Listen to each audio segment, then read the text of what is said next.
Welcome to ராசி studies. இது உங்கள் சுகன்யா. இன்னைக்கு நம்ம பார்க்க போறது என்னன்னா மெடிக்கல் கவுன்சிலிங் பத்தி டீடைல்டா இந்த வீடியோல பார்க்க போறோம். ஸோ இந்த வீடியோவை ஸ்கிப் பண்ணாம பாருங்க. அதுக்கு முன்னாடி என்னோட சேனல் பிடிச்சிருந்தா கண்டிப்பா லைக் பண்ணி ஷேர் பண்ணுங்க. தெரியாதவங்க தெரிஞ்சுக்கிட்டும் சப்ஸ்கிரைப் பண்ணுங்க. பக்கத்துல இருக்க பெல் ஐக்கான் பட்டனை கிளிக் பண்ணும்போது என்னோட நியூ நோட்டிஃபிகேஷன்ஸ் எல்லாமே உங்களோட மொபைலுக்கு ஈஸியா வரும். இப்போ பாருங்க, நீட் எக்ஸாம்ஸ் எழுதி எல்லாருமே ஸ்கோர் கார்டு வச்சிருப்பீங்க. அதுல ஆல் இந்தியா கோட்டாக்கு உண்டான ரேங்கிங் வந்து கொடுத்துருப்பாங்க. இதையும் தாண்டி 1563 பேர் எக்ஸாம்ஸ் எழுதியிருக்காங்க. என்ன காரணம்னு கேட்டிங்கன்னா, அவங்களுக்கு கிரேஸ் மார்க்ஸ் வந்திருக்கு. அதனால அவங்க நீட் எக்ஸாம்ஸ் எழுதியிருக்காங்க. ஸோ அந்த நீட் எக்ஸாம்ஸ் எழுதுனனால அவங்களுக்கு பர்ட்டிகுலரா அவங்களோட ரேங்க் வந்து மாறதுக்கு வாய்ப்புகள் அதிகபட்சம் இருக்கு. ஸோ அவங்களுக்கு ரேங்க் மாறும் பொழுது உங்களுக்குமே ரேங்க் மாறலாம். அதனால உங்களுக்கு மறுபடியும் ரீஜெனரேட் பண்ணி உங்களுக்கு இன்னொரு ரேங்க் லிஸ்ட் வந்து குடுப்பாங்க. இது வந்து ஆல் இந்தியா கோட்டால பார்ட்டிசிபேட் பண்றவங்களுக்கு உண்டான ரேங்க் லிஸ்ட். சரிங்களா?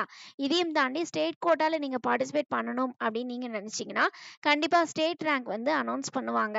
அது அனௌன்ஸ் பண்றதுக்கு முன்னாடி என்னென்ன பாசிபிலிட்டீஸ்லாம் இருக்கு, என்ன பண்ணணும் அப்படிங்கிறது எல்லாமே நம்ம இந்த வீடியோல சொல்லப் போறோம். அதையும் தாண்டி உங்களுக்கு ஸ்டேட் ரேங்க் வந்த பிறகு எப்படி வந்து கவுன்சிலிங் அட்டெண்ட் பண்ணணும், எப்படி காலேஜ்ல சீட்ஸ் எடுக்கணும், என்னென்ன ஸ்டெப்ஸ் இருக்கு, அந்த ஸ்டெப்ஸை நம்ம எப்படி ஃபுல்ஃபில் பண்ணணும், என்னென்ன கிரைட்டீரியாஸ்லாம் இருக்கு, அதை தாண்டி நம்ம எப்படி காலேஜ்ல போய் ஜாயின் பண்றது, இப்படி எல்லா கொஸ்டின்ஸுக்குமே நம்மளோட சேனல் வந்து உங்களுக்கு பதில் சொல்லும் அப்படின்னு நினைக்கிறேன். ஸோ கண்டிப்பா நம்மளோட சேனலை சப்ஸ்கிரைப் பண்ணிக்கோங்க. இதையும் தாண்டி நீங்க பார்க்குற புது நபரா இருந்தா கீழே டிஸ்கிரிப்ஷன் பாக்ஸ்ல வாட்ஸ்அப் லிங்க் இருக்கு. வாட்ஸ்அப் லிங்க்லயும் ஜாயின் பண்ணிக்கலாம். இப்போ வாங்க வீடியோக்குள்ள போலாம். ஃபர்ஸ்ட் ஆஃப் ஆல் வந்து நீங்க இந்த ஸ்டேட் கவுன்சிலிங்ல பார்ட்டிசிபேட் பண்ணணும் அப்படின்னா என்னென்ன கிரைட்டீரியாஸ் இருக்கு, என்னென்ன ஸ்டெப்ஸ் இருக்கு அப்படிங்கறத ஒன் பை ஒன் பார்ப்போம். நீங்க பர்டிகுலரா www.tnmedicalselection.org இந்த வெப்சைட்ஸை நீங்க பார்க்கணும். இந்த வெப்சைட்ஸ்ல தான் நீங்க பர்டிகுலரா ஸ்டேட் கவுன்சிலிங் அட்டெண்ட் பண்ணணும் அப்படின்னு நினைச்சீங்கன்னா அவங்க நோட்டிபிகேஷன்ஸ் கொடுப்பாங்க. இப்போ வந்து உங்களுக்கு நீட் ஸ்கோர் கார்டு வந்து அந்த 1563 பேருக்கும் வந்த பிறகு உங்களுக்கும் மாறும். மாறின பிறகு உங்களுக்கு வந்து பர்டிகுலரா கவுன்சிலிங் கால்ஃபர் பண்றதுக்கு முன்னாடி உங்களுக்கு அப்ளிகேஷன் ஜெனரேட் பண்ணுவாங்க. அது எங்க பார்க்கணும் அப்படின்னா tnmedicalselection.org இந்த வெப்சைட்ஸ்குள்ள பார்க்கணும்.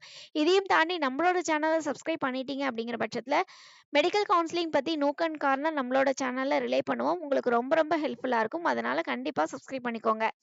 இப்போ நம்ம இங்க ரிலே பண்ணியிருக்கிறது என்ன அப்படின்னா, உங்களுக்கு பர்ட்டிகுலரா டிஎன் மெடிக்கல் செலக்ஷன்ஸ்ல ஸ்டேட் கவுன்சிலிங்ல ப்ராஸ்பெக்டஸ்ல என்ன கொடுத்துருக்காங்களோ, எப்படி கவுன்சிலிங் அட்டெண்ட் பண்றதுன்னு கொடுத்துருக்காங்களோ, அதை தான் நம்ம இங்க ரிலே பண்ண போறோம். சரிங்களா? ஸோ இத பார்க்கும் பொழுதே உங்களுக்கு ஓரளவுக்கு ஐடியாஸ் வந்துரும். இந்த மாதிரி தான் நம்ம பண்ணணும். இப்படி தான் நம்ம கவுன்சிலிங் அட்டெண்ட் பண்ணணும். இப்படி தான் ஃபீஸ பே பண்ணணும். இப்படி தான் நம்ம வந்து காலேஜ்ல சீட்ஸ் எடுக்கணும். நல்ல காலேஜ்ல போய் உட்காரணும் அப்படிங்கிறது எல்லா டீட்டெயில்ஸும் நம்ம இந்த வீடியோல நம்ம கொடுத்துருக்கோம். ஸோ இந்த வீடியோ கொஞ்சம் லென்த்தியான வீடியோவா இருக்கும். ஸோ ஸ்கிப் பண்ணாம பாருங்க. இப்ப பார்த்தீங்க அப்படிங்கிற பட்சத்துல tnmedicalselection.org இந்த வெப்சைட்ஸ்குள்ள நம்ம உள்ள வரோம். உள்ள வந்தம்போது உங்களுக்கு ஆன்லைன் அப்ளிகேஷன்ஸ்க்கு உண்டான நோட்டிஃபிகேஷன்ஸ் கொடுத்துருப்பாங்க. சரிங்களா? ஸோ அத நீங்க கிளிக் பண்ணணும். ஸோ அத கிளிக் பண்ண வாட்டி என்ன பண்ணுவாங்க அப்படின்னா, செப்பரேட்டா அதாவது கவர்மெண்ட் கோட்டாக்கு நீங்க அப்ளிகேஷன் ஃபார்ம் போடுறீங்களா? மேனேஜ்மென்ட் கோட்டாக்கு அப்ளிகேஷன்ஸ் போடுறீங்களா? அப்படிங்கிறத கேட்டிருப்பாங்க. ஸோ உங்களுக்கு எது தேவையோ அத நீங்க அப்ளிகேஷன்ஸ் போட்டுக்கலாம். போட்ட வாட்டி உங்களுக்கு அந்த அப்ளிகேஷன் ஃபார்ம்ல ஒவ்வொரு காலமும் விட்டுடக்கூடாது. எல்லா காலத்தையும் ஃபில் பண்ணணும் அப்படிங்கிறத சொல்லியிருக்காங்க. ஸோ கண்டிப்பா நீங்க எல்லா காலத்தையும் ஃபில் பண்ணணும். நம்மளோட சேனலை சப்ஸ்கிரைப் பண்ணியிருக்கீங்க அப்படிங்கிற பட்சத்துல கண்டிப்பா இந்த மெடிக்கல் கவுன்சிலிங்ல எப்படி வந்து பார்ட்டிசிபேட் பண்ணணும், அதையும் தாண்டி எப்படி அப்ளிகேஷன்ஸ் போடுறதுலேருந்து காலேஜ்ல சீட்ஸ் எடுக்கிற வரைக்கும் நம்மளோட சேனல் உங்களுக்கு கைட் கொடுக்கும். அதனால ஒரி பண்ணிக்கணும்னு அவசியம் இல்ல. அதுக்கு அடுத்து நீங்க ஆன்லைன் அப்ளிகேஷன்ஸ் போட்ட பிறகு உங்களுக்கு டாக்குமெண்ட்ஸ் அப்லோட் பண்ண சொல்லுவாங்க. ஸோ நம்ம இனி வரும் வீடியோக்கள்ல கண்டிப்பா டாக்குமெண்ட்ஸ் என்னென்ன அப்படிங்கிறது எல்லா டீட்டெயில்ஸும் நம்ம கொடுப்போம். ஸோ டாக்குமெண்ட்ஸ் அப்லோட் பண்ண பிறகு என்ன பண்ணணும் அப்படின்னா அப்ளிகேஷன் ஃபீஸை வந்து பே பண்ணணும். இப்போ ஃபார் எக்ஸாம்பிள் நீங்க கவர்மெண்ட் கோட்டால நீங்க சீட்ஸ் எடுக்கிறீங்க அப்படின்னா நீங்க பர்டிகுலரா எந்த ஃபீஸும் பே பண்ணணும்னு அவசியம் இல்ல. ஆனா கவர்மெண்ட் கோட்டால செல்ஃப் ஃபைனான்சிங் காலேஜ்ல நீங்க சீட்ஸ் எடுக்கிறீங்க அப்படின்னா நீங்க வந்து ₹500 பே பண்ணணும். அதையும் தாண்டி எஸ்சி, எஸ்சிஏ, எஸ்டி கேண்டிடேட்ஸ்க்கு ஃபீஸ் எதுவும் பே பண்ணணும்னு அவசியம் இல்ல. ஆனா மேனேஜ்மென்ட் கோட்டால நீங்க பார்ட்டிசிபேட் பண்ணணும் அப்படின்னா எல்லா கேண்டிடேட்ஸுமே ₹1000 அப்ளிகேஷன் ஃபீஸா பே பண்ணணும். இப்போ நீங்க ஒன்ஸ் அப்ளிகேஷன் ஃபீஸை பே பண்ணீங்கன்னா மட்டும்தான் நீங்க ஸ்டேட் கவுன்சிலிங்ல பார்ட்டிசிபேட் பண்றீங்க அப்படிங்கறத தெரிஞ்சுட்டு உங்களோட மார்க்குக்கு ஏத்த மாதிரி உங்களுக்கு ரேங்க் லிஸ்ட் வந்து ப்ரொடியூஸ் பண்ணுவாங்க. அந்த ரேங்க் லிஸ்ட் எப்படி இருக்கும் அப்படின்னா, நீங்க பர்ட்டிகுலரா 6th to 12th ஸ்டாண்டர்ட் வரைக்கும் கவர்மெண்ட் ஸ்கூல்ல படிச்சிருக்கீங்க அப்படின்னா உங்களுக்கு தனியா 7.5 ரிசர்வேஷன்ஸ்க்கு உண்டான ரேங்க் லிஸ்ட் லிஸ்ட் வந்து குடுப்பாங்க. அதுக்கடுத்து எல்லாருக்குமே கவர்மெண்ட் கோட்டாக்கு உண்டான ரேங்க் லிஸ்ட் குடுப்பாங்க. அதுக்கடுத்து ஸ்பெஷல் ரிசர்வேஷன் கேட்டகரியா இருக்கீங்க அப்படிங்கிற பட்சத்துல அவங்களுக்கு தனியா ரேங்க் லிஸ்ட் குடுப்பாங்க. அதுக்கடுத்து மேனேஜ்மென்ட் கோட்டால நீங்க பார்ட்டிசிபேட் பண்றீங்கன்னா, அவங்களுக்கு தனியா ரேங்க் லிஸ்ட் குடுப்பாங்க. மைனாரிட்டி லிஸ்ட்ன்னு குடுப்பாங்க. அதுக்கடுத்து என்ஆர்ஐ லிஸ்ட்ன்னு குடுப்பாங்க. சரிங்களா? ஸோ இத்தன வகையான ரேங்க் லிஸ்ட் வந்து ப்ரொடியூஸ் பண்ணுவாங்க. ஸோ நீங்க எந்த கேட்டகரியில வரீங்களோ, அது கேட்டகரிக்கு ஏத்த மாதிரி உங்களுக்கு ரேங்க் லிஸ்ட் வந்து தருவாங்க. ஸோ ரேங்க் லிஸ்ட் வந்த பிறகு என்ன பண்ணணும் அப்படின்னா, நீங்க ஆன்லைன் கவுன்சிலிங் அட்டெண்ட் பண்ணணும். அந்த ஆன்லைன் கவுன்சிலிங் அட்டெண்ட் பண்றதுக்கு முன்னாடி அவங்க வந்து ஷெட்யூல் வந்து அனௌன்ஸ் பண்ணுவாங்க. ஸோ ரவுண்ட் 1, ரவுண்ட் 2 இந்த மாதிரி இந்தந்த டைம்ல நீங்க வந்து அட்டெண்ட் பண்ணணும் அப்படிங்கிறது எல்லா கிரைட்டீரியாவும் அந்த ஷெட்யூல்ல குடுத்திருப்பாங்க. எல்லா விஷயங்களும் நம்மளோட சேனல்ல அப்டேட் பண்ணிட்டே இருப்போம். சரிங்களா? அதுக்கு அடுத்து உங்களுக்கு ரேங்க் லிஸ்ட் வந்து ஷெட்யூல் வந்த பிறகு மறுபடியும் நீங்க ரெஜிஸ்ட்ரேஷன் ஃபீஸ் அப்படின்னு சொல்லி ஒண்ணு பே பண்ணணும். இது வந்து நான் ரீஃபண்டபிள். எல்லாருமே பே பண்ணணும். கவர்மெண்ட் கோட்டால சீட்ஸ் எடுக்குறாங்க அப்படிங்கிற பட்சத்துல ₹500 மேனேஜ்மென்ட் கோட்டால சீட்ஸ் எடுக்குறீங்க அப்படிங்கிற பட்சத்துல ₹1000 நீங்க பே பண்ணணும். சரிங்களா? அதுக்கு அடுத்து நீங்க பே பண்ணி முடிச்ச பிறகு செக்யூரிட்டி டெபாசிட்ன்னு பே பண்ண சொல்லுவாங்க. இந்த 30,000 யார் வந்து செக்யூரிட்டி டெபாசிட் பே பண்ணணும் அப்படின்னா, நீங்க ஒன்ஸ் வந்து கவர்மெண்ட் காலேஜ்ல சீட்ஸ் எடுக்குறீங்க அப்படின்னா, நீங்க இந்த 30,000 பே பண்ணணும்னு அவசியம் இல்ல. ஆனா செல்ஃப் ஃபைனான்சிங் காலேஜ்ல கவர்மெண்ட் கோட்டால நீங்க சீட்ஸ் எடுக்குறீங்க அப்படின்னா, நீங்க பர்ட்டிகுலரா நீங்க 30,000 ஃபீஸ பே பண்ணணும். இதையும் தாண்டி மேனேஜ்மென்ட் கோட்டால நீங்க சீட் எடுக்குறீங்க அப்படின்னா, ₹1,00,000 நீங்க வந்து செக்யூரிட்டி டெபாசிட்டா பே பண்ணணும் அப்படின்னு சொல்லியிருக்காங்க. ஸோ இந்த செக்யூரிட்டி டெபாசிட் பே பண்ணா மட்டும் தான் நீங்க கவுன்சிலிங்ல பார்ட்டிசிபேட் பண்ண முடியும். சரிங்களா? இதையும் தாண்டி செக்யூரிட்டி டெபாசிட் பே பண்ண பிறகு நீங்க சாய்ஸஸ் லாக் பண்ணலாம். இந்த சாய்ஸஸ் குடுத்திருப்பீங்க. அந்த சாய்ஸஸ்க்கு அடுத்து நீங்க வந்து சாய்ஸஸ் லாக் பண்ணணும். சாய்ஸஸ் லாக் பண்ண பிறகு உங்களுக்கு ரவுண்ட் 1, ரவுண்ட் 2 அப்படின்னு ஜெனரேட் பண்ணுவாங்க. சப்போஸ் ஒரு ரவுண்ட்ல உங்களுக்கு சீட்ஸ் கிடைச்சிச்சு அப்படின்னா, நீங்க டியூஷன் ஃபீஸ பே பண்ணிட்டு, அந்த சீட் அக்செப்ஷன் லெட்டர்ஸ் டவுன்லோட் பண்ணிட்டு, நீங்க காலேஜ்ல போய் ஜாயின் பண்ற மாதிரி இருக்கும். ஸோ இது வந்து ஸ்டேட் கவுன்சிலிங்க்கு உண்டான ஷெட்யூல். இந்த ரவுண்ட் 1, ரவுண்ட் 2 என்ன அப்படிங்கிறத நம்ம டீப்பா பார்க்கலாம்.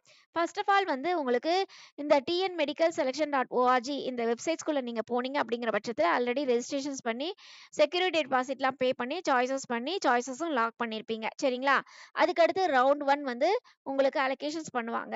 சப்போஸ் இந்த ரவுண்ட் 1ல உங்களுக்கு சீட்ஸ் கிடைச்சுச்சுன்னா என்ன ஆகும்? சீட்ஸ் கிடைக்கலைன்னா என்ன ஆகும்? அப்படிங்கிறத டீப்பா நம்ம இந்த வீடியோல சொல்லியிருக்கோம். ஸோ இந்த வீடியோவ ஸ்கிப் பண்ணாம பாருங்க. இப்ப சப்போஸ் இந்த ரவுண்ட் 1ல சீட்ஸ் வந்து கிடைக்கல அப்படின்னு வச்சுப்போம். சீட்ஸ் கிடைக்கலன்னா அவங்க வந்து ப்ராசஸிங் ஃபீயோ, செக்யூரிட்டி டெபாசிட்டோ மறுபடியும் பே பண்ணணும்னு அவசியம் இல்ல. ஆட்டோமேட்டிக்கா அவங்க வந்து செகண்ட் ரவுண்டுக்கு வந்துருவாங்க. சரிங்களா? ஸோ அதுக்கு அடுத்து இப்போ ரவுண்ட் 1ல சீட்ஸ் கிடைச்சவங்க என்ன பண்ணணும் அப்படின்னா, அவங்களுக்கு 2 ப்ராசஸிங் இருக்கு. ஃபர்ஸ்ட் ப்ராசஸிங் என்ன? செகண்ட் ப்ராசஸிங் என்ன? அப்படிங்கிறத நம்ம சொல்லுவோம். ஃபர்ஸ்ட் ப்ராசஸிங்ல சீட்ஸ் கிடைச்சவங்க என்ன பண்ணுவாங்க, ஆட்டோமேட்டிக்கா டியூஷன் ஃபீஸ பே பண்ணிட்டு அலாட்டட் காலேஜ்ல போய் ஜாயின் பண்ணிடுவாங்க. அதுக்கு அடுத்து எனக்கு செல்ஃப் ஃபைனான்சிங் காலேஜ்ல கவர்மெண்ட் கோட்டால சீட்ஸ் கிடைச்சிருக்கு. நான் வந்து மறுபடியும் அலாட்மென்ட் குடுக்குறேன். அலாட்மென்ட் குடுத்து எனக்கு கவர்மெண்ட் கோட்டால சீட்ஸ் கிடைக்குமா அப்படிங்கிறத பார்க்குறேன் அப்படிங்கிறது அவங்க மறுபடியும் செகண்ட் ரவுண்ட் கவுன்சிலிங்ல அவங்க பார்ட்டிசிபேட் பண்ண முடியும். சரிங்களா? இதுல 2வது கிரைட்டீரியா என்ன அப்படின்னு பார்த்தீங்கன்னா, எனக்கு சீட்ஸ் கிடைச்சது. அதாவது செல்ஃப் ஃபைனான்சிங் காலேஜ்ல கவர்மெண்ட் கோட்டால சீட்ஸ் கிடைச்சது. பட் எனக்கு ஜாயின் பண்ணணும்னு விருப்பம் இல்ல. நான் ஜாயின் பண்ணல அப்படிங்கிறவங்க ஃப்ரீ எக்ஸிட் அதாவது நீங்க பர்ட்டிகுலரா எந்த பேமெண்ட்டும் பே பண்ணாம நீங்க ஃப்ரீயா எக்ஸிட் ஆயிக்கலாம் அப்படிங்கிறத சொல்லிடுறாங்க. அது மட்டும் இல்லாம நீங்க செக்யூரிட்டி டெபாசிட்ன்னு ஒண்ணு பே பண்ணியிருப்பீங்கல்ல, அத ஆட்டோமேட்டிக்கா ரீஃபண்ட் பண்ணிருவாங்க. சரிங்களா? அதுக்கு அடுத்து அவங்க வந்து எந்த கவுன்சிலிங்கும் அட்டெண்ட் பண்ண முடியாது. அதுதான். சரிங்களா? அதனால நீங்க பார்த்து நீங்க ஃப்ரீ எக்ஸிட் வேண்டாம். நான் நெக்ஸ்ட் இயர் நான் படிச்சு நல்ல காலேஜ் உள்ள வந்துக்கிறேன் அப்படின்னு நீங்க தெரிஞ்சுக்கிட்டீங்கன்னா, நீங்க ஃப்ரீ எக்ஸிட் குடுத்துக்கலாம். அதுக்கு அடுத்து இப்ப வந்து 2 பேர் வந்து செகண்ட் ரவுண்டுக்கு வெயிட் பண்ணுவாங்க. யாரு அப்படின்னா, எனக்கு சீட்ஸ் கிடைக்கல அப்படிங்கிற ஒருத்தரும் செகண்ட் ரவுண்டுக்கு வெயிட் பண்ணுவாங்க. எனக்கு சீட்ஸ் கிடைச்சிருக்கு. அவங்க வந்து நான் மறுபடியும் அலாட்மென்ட் பண்ணி நான் செகண்ட் ரவுண்ட் வெயிட் பண்றேன் அப்படிங்கிறவங்க 2 கிரைட்டீரியால சீட்ஸ் செகண்ட் ரவுண்டுக்கு வெயிட் பண்ணுவாங்க. சரிங்களா? ஸோ இப்ப செகண்ட் ரவுண்டுக்கு வெயிட் பண்றவங்க என்ன பண்ணுவாங்க அப்படின்னா, அவங்க மறுபடியும் அவங்களோட வேக்கன்சி சீட்ஸ்க்கு ஏத்த மாதிரி அவங்க சாய்ஸஸ மறுபடியும் ரீஅரேஞ்ச் பண்ணி குடுக்கலாம். இதுல வந்து எப்படி ரீஅரேஞ்ச் பண்றது? என்னென்ன பண்ணணுங்கிற கிரைட்டீரியாஸ் எல்லாமே நம்மளோட சேனல்ல அடுத்தடுத்த வீடியோக்கள்ல நம்ம குடுப்போம். இப்ப இத மட்டும் தெரிஞ்சுக்கோங்க. இப்ப செகண்ட் ரவுண்ட்ல நீங்க சாய்ஸஸ ரீஅரேஞ்ச் பண்ணலாம். இப்ப செகண்ட் ரவுண்ட்ல சாய்ஸஸ ரீஅரேஞ்ச் பண்ணிட்டு சாய்ஸஸ லாக் பண்ணிடுறீங்க. சாய்ஸஸ் லாக் பண்ண வாட்டி என்ன பண்ணுவாங்க அப்படின்னா, செகண்ட் ரவுண்ட் அலாட்மென்ட் வரும். செகண்ட் ரவுண்ட் அலாட்மென்ட்லயும் எனக்கு சீட்ஸ் கிடைக்கல அப்படிங்கிறவங்க என்ன பண்ணணும் அப்படின்னா, நீங்க மாப் அப் ரவுண்டுக்கு வெயிட் பண்ணலாம். அப்ப வந்து உங்களுக்கு எந்த ப்ராசஸிங் ஃபீயோ, எந்த செக்யூரிட்டி டெபாசிட்டோ பே பண்ணணும்னு அவசியம் இல்ல. ஆட்டோமேட்டிக்கா நீங்க மாப் அப் ரவுண்டுக்கு போகலாம். சரிங்களா?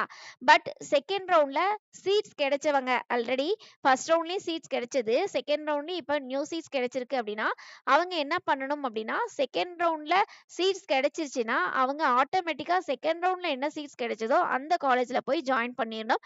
ஃபர்ஸ்ட் ரவுண்ட்ல இருக்கிற சீட்ஸ நம்ம வித்ட்ரா பண்ணிட்டு செகண்ட் ரவுண்ட்ல ஆட்டோமேட்டிக்கா ஜாயின் பண்ணிடணும். சரிங்களா? சப்போஸ் எனக்கு வந்து செகண்ட் ரவுண்ட்ல எனக்கு சீட்ஸ் கிடைச்சது. ஆனா ஃபர்ஸ்ட் ரவுண்ட் காலேஜ விட செகண்ட் ரவுண்ட் காலேஜ் எனக்கு பிடிக்கல. ஃபர்ஸ்ட் ரவுண்ட்லயே போய் ஜாயின் பண்ணிக்கலாமா அப்டின்னா, கண்டிப்பா அது முடியாது. சரிங்களா? பட் செகண்ட் ரவுண்ட்ல என்ன காலேஜ் அலாட் ஆகுதோ அந்த காலேஜ்ல தான் நீங்க போய் ஜாயின் பண்ண முடியும். அதுக்கு அடுத்து சரி எனக்கு வந்து இந்த செகண்ட் ரவுண்ட்ல இருக்கிற காலேஜ் எனக்கு பிடிக்கல. நான் வந்து ஜாயின் பண்ணல அப்டின்னு நீங்க விருப்பப்பட்டீங்கன்னா, உங்களுக்கு ஆல்ரெடி நீங்க செக்யூரிட்டி டெபாசிட்டும், டியூஷன் ஃபீஸும் பே பண்ணியிருப்பீங்க. டியூஷன் ஃபீஸ் எவ்ளோ அப்டின்னா, நீங்க ஒன்ஸ் சீட்ஸ் அலாட் ஆன பிறகு இந்த சீட்ட டவுன்லோட் பண்றதுக்கு நீங்க டியூஷன் ஃபீஸ பே பண்ணா மட்டும் தான் அந்த சீட்ட டவுன்லோட் பண்ண முடியும்.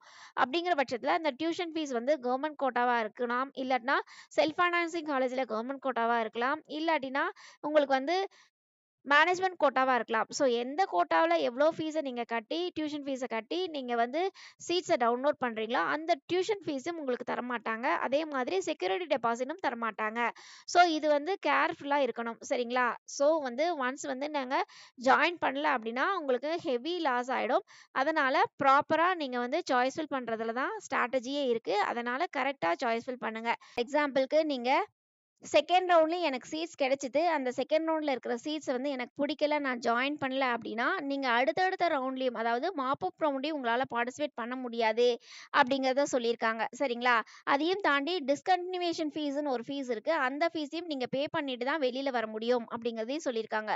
ஸோ செகண்ட் ரவுண்ட்ல நீங்க சீட்ஸ் எடுக்கல அப்டின்னா, நெறைய ஃபீஸ பே பண்ணிட்டு தான் வெளில வர மாதிரி இருக்கும். ஸோ அதனால ப்ராப்பரான சாய்ஸ் ஃபில்லிங் பண்ணீங்க அப்டிங்கிற பட்சத்தில, கண்டிப்பா நல்ல காலேஜ்ல போய் நீங்க சீட்ஸ் எடுத்து படிக்கிறதுக்கு ரொம்ப ரொம்ப ஹெல்ப்ஃபுல்லா இருக்கும். இதையும் தாண்டி எப்படி சாய்ஸ் ஃபில் பண்றது, அடுத்தடுத்த கிரைட்டீரியாஸ் என்ன இருக்கு அப்படிங்கிறது எல்லாமே நம்மளோட சேனல்ல ரிலே பண்ணிட்டே இருப்போம். கண்டிப்பா நம்மளோட சேனல் உங்களுக்கு ஹெல்ப்ஃபுல்லா இருக்கும். அதனால சப்ஸ்கிரைப் பண்ணிட்டு பாருங்க. அதையும் தாண்டி ஷேர் பண்ணுங்க தெரியாதவங்க தெரிஞ்சுக்கிட்டும். Okay friends. Thank you for வாட்சிங். Bye by.